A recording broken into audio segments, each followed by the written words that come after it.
بسم اللہ الرحمن الرحیم۔ السلام علیکم سامعین کرام۔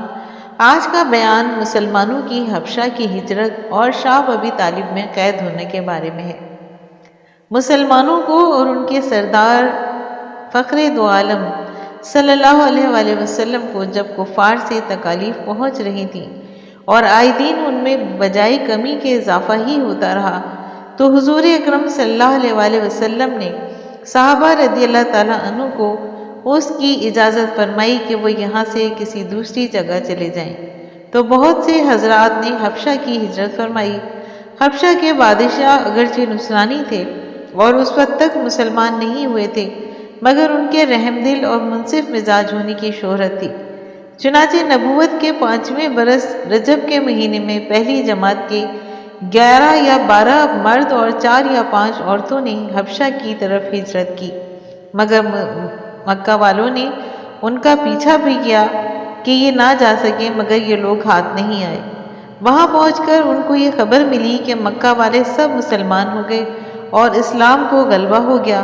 اسی خبر سے یہ حضرات بہت خوش ہوئے اور اپنے وطن واپس آ گئے، لیکن مکہ مکرمہ کے قریب پہنچ کر معلوم ہوا کہ یہ خبر غلط تھی اور مکہ والے اسی طرح بلکہ اس سے بھی زیادہ دشمنی اور تکلیفیں پہنچانے میں مصروف ہیں، تو بڑی دقت تھی۔ ان میں سے بعض حضرات وہیں سے واپس ہو گئے اور بعض کسی کی پناہ لے کر مکہ مکرمہ میں داخل ہوئے۔ یہ حبشہ کی پہلی ہجرت کہلاتی ہے۔ اس کے بعد ایک بڑی جماعت نے، جو 83 مرد اور 18 عورتیں بتائی جاتی ہیں، متفرق طور پر ہجرت فرمائی اور یہ حبشہ کی دوسری ہجرت کہلاتی ہے۔ بعض صحابہ رضی اللہ تعالیٰ عنہ نے دونوں ہجرتیں کیں اور بعض نے ایک۔ کفار نے جب یہ دیکھا کہ لوگ حبشہ میں چین کی زندگی بسر کرنے لگے تو ان کو اور بھی غصہ آیا اور بہت سے تحفے تحائف لے کر نجاشی شاہ حبشہ کے پاس ایک وفد بھیجا، جو بادشاہ کے لیے بھی بہت سے تحفے لے کر گیا اور اس کے خواص اور پادریوں کے لیے بھی بہت سے تحفے لے کر گیا۔ جا کر اول حکام اور پادریوں سے ملا اور ہدیہ دے کر ان سے بادشاہ کے ہاں اپنی سفارش کا وعدہ کیا، اور پھر بادشاہ کی خدمت میں یہ وفد حاضر ہوا۔ اول بادشاہ کو سجدہ کیا اور پھر تحفے پیش کر کے اپنی درخواست پیش کی، اور رشوت خور حکام نے تائید کی۔ انہوں نے کہا کہ اے بادشاہ، ہماری قوم کے چند بے وقوف لڑکے اپنے قدیمی دین کو چھوڑ کر ایک نئے دین میں داخل ہو گئے ہیں، جس کو نہ ہم جانتے ہیں نہ پہچانتے ہیں۔ آپ کے ملک میں آ کر رہنے لگے۔ ہم کو شرفائے مکہ نے، ان لوگوں کے باپ، چچا اور رشتہ داروں نے بھیجا ہے کہ ان کو واپس لائیں۔ آپ ان کو ہمارے سپرد کر دیں۔ بادشاہ نے کہا کہ جن لوگوں نے میری پناہ پکڑی ہے، بغیر تحقیق کے ان کو حوالے نہیں کر سکتا۔ اول ان سے بلا تحقیق کر لوں گا، اگر یہ صحیح ہوا تو حوالے کر دوں گا۔ چنانچہ مسلمانوں کو بلایا گیا۔ مسلمان اول بہت پریشان ہوئے کہ کیا کریں، مگر اللہ کے فضل نے مدد کی اور ہمت سے یہ طے کیا کہ چلنا چاہیے اور صاف بات کہنا چاہیے۔ بادشاہ کے ہاں پہنچ کر سلام کیا۔ کسی نے اعتراض کیا کہ تم نے بادشاہ کو آداب شاہی کے موافق سجدہ نہیں کیا۔ ان لوگوں نے کہا کہ ہم کو ہمارے نبی نے اللہ کے سوا کسی کو سجدہ کرنے کی اجازت نہیں دی۔ اس کے بعد بادشاہ نے ان سے حالات اور دریافت کیے۔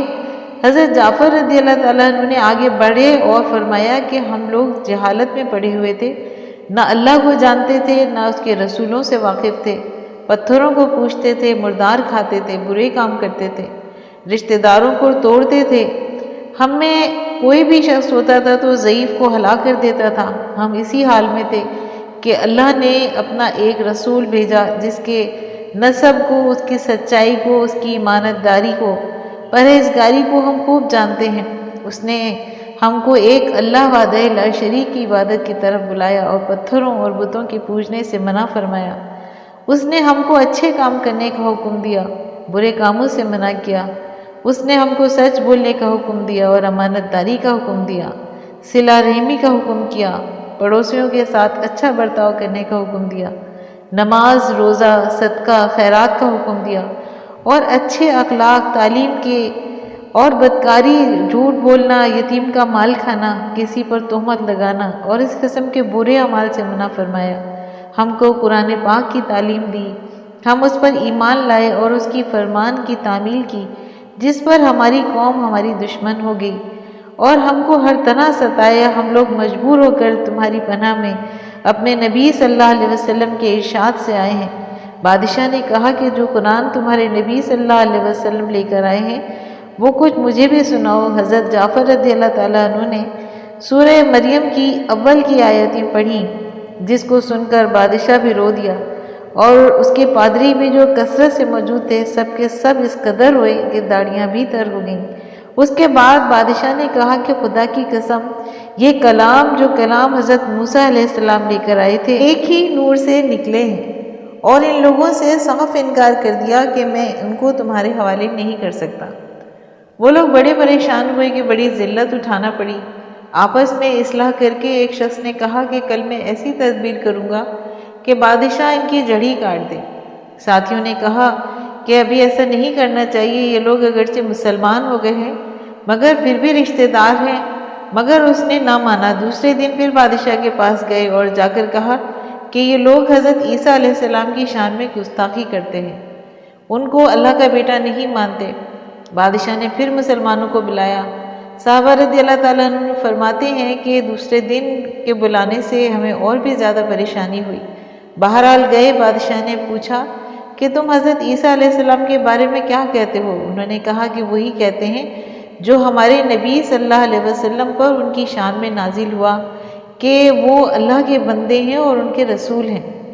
نجاشی نے کہا کہ حضرت عیسیٰ علیہ السلام بھی اس کے سوا کچھ نہیں فرماتے۔ پادری لوگ آپس میں کچھ چک کرنے لگے۔ نجاشی نے کہا کہ تم جو چاہے کہو۔ اس کے بعد نجاشی نے ان کے تحفے واپس کر دیے اور مسلمانوں سے کہا کہ تم امن سے رہو، جو تمہیں ستائے ان کو تاوان دینا پڑے گا، اور اس کا اعلان بھی کروا دے کہ جو شخص ان کو ستائے گا اس کو تاوان دینا ہوگا۔ اس کی وجہ سے وہاں کے مسلمانوں کا اکرام اور بھی زیادہ ہونے لگا اور اس وقت کو ذلت سے واپس آنا پڑا۔ تو پھر کفار مکہ کا جتنا بھی غصہ جوش کرنا تھا ظاہر ہے، اس کے ساتھ ہی حضرت عمر رضی اللہ تعالیٰ عنہ کے اسلام لانے نے ان کو اور بھی جلا کر رکھا اور ہر وقت اس فکر میں رہتے تھے کہ ان لوگوں کو ان سے ملنا جلنا بند ہو جائے اور اسلام کا چراغ کسی طرح بجھے۔ اس لیے سرداران مکہ کی ایک بڑی جماعت نے آپس میں مشورہ کیا کہ اب کھلم کھلا محمد صلی اللہ علیہ وسلم کو نعوذ باللہ قتل کر دیا جائے۔ لیکن قتل کر دینا بھی آسان کام نہیں تھا، اس لیے بنو ہاشم بھی بڑے جتھے اور اونچے طبقے کے لوگ شمار ہوتے تھے۔ وہ اگرچہ اکثر مسلمان نہیں ہوئے تھے لیکن جو مسلمان نہیں تھے وہ بھی حضور اکرم صلی اللہ علیہ وسلم کے قتل ہو جانے پہ آمادہ نہیں تھے۔ اس لیے ان سب کفار نے مل کر ایک معاہدہ کیا کہ سارے بنو ہاشم اور بنو مطلب کا بائیکاٹ کیا جائے، نہ ان کو کوئی شخص ملے، نہ ان کے ساتھ بیٹھے، اور کوئی خرید و فروخت کرے، نہ بات چیت کرے، نہ ان کے گھر جائے، نہ ان کو اپنے گھر میں آنے دیا جائے، اور اس وقت تک صلح نہ کی جائے جب تک کہ وہ حضور اکرم صلی اللہ علیہ وسلم کو نعوذ باللہ قتل کرنے کے لیے حوالہ نہ کر دیں۔ یہ معاہدہ زبانی ہی گفتگو پر ختم نہیں ہوا بلکہ یکم محرم سن 790 کو ایک معاہدہ تحریری لکھ کر بیت اللہ میں لٹکایا گیا تاکہ ہر شخص اس کا احترام کرے اور اس کو پورا کرنے میں ان کی کوشش کرے، اور اس معاہدے کی وجہ سے 3 برس تک یہ سب حضرات 2 پہاڑوں کے درمیان ایک گھاٹی میں نظر بند رہے۔ نہ کوئی ان سے مل سکتا تھا، نہ کسی سے مل سکتے تھے، نہ مکہ کے کسی آدمی سے کوئی چیز خرید سکتے تھے، نہ باہر سے آنے والے کسی تاجر سے مل سکتے تھے۔ اگر کوئی شخص باہر نکلتا تو پیٹا جاتا اور کسی سے ضرورت کا اظہار کرتا تو صاف جواب پاتا تھا۔ معمولی سا سامان غلہ وغیرہ بھی جو ان لوگوں کے پاس تھا وہ کہاں تک کام دیتا۔ آخر فاقوں پر فاقے گزرنے لگے، عورتیں اور بچے بھوک سے بےتاب ہو کر روتے اور چلاتے، اور ان کی آہزہ کو بھی بھوک اور تکالیف سے زیادہ ان بچوں کی تکالیف ستاتی۔ آخر 3 برس کے بعد اللہ کے فضل سے وہ صحیفہ دیمک کی نظر ہوا اور ان حضرات کی یہ مصیبت دور ہوئی۔